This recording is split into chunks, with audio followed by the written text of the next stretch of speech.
Taste the Daily. மறைந்த தேமுதிக நிறுவனர் captain விஜயகாந்தின் முதலாம் ஆண்டு குருபூஜை விழாவிற்கு வருகை தருமாறு மாநில துணை பொதுச் செயலாளர் சுதீஷ் அதிமுக பொதுச் செயலாளரை சந்தித்து அழைப்பிதழ் வழங்கினார்.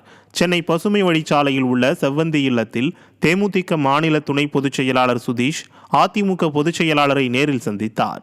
அப்போது கேப்டன் விஜயகாந்தின் முதலாம் ஆண்டு குருபூஜை விழாவிற்கு வருகை தருமாறு அழைப்பிதழை வழங்கினார்.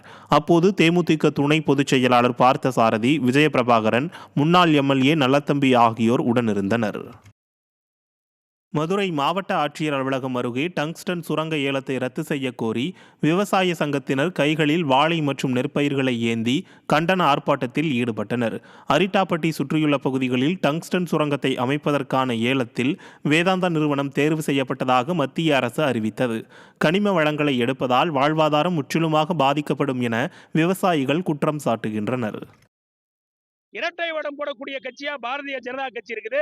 அது ஆட்சி செய்யக்கூடிய மோடி தான் இது போன்ற இயற்கை வளங்களை, நீர்நிலைகளை பூரா கடந்த 10 ஆண்டு காலமாக பன்னாட்டு நிறுவனங்களுக்கு தாரை வார்த்துக்கிட்டு இருக்கிறாரு.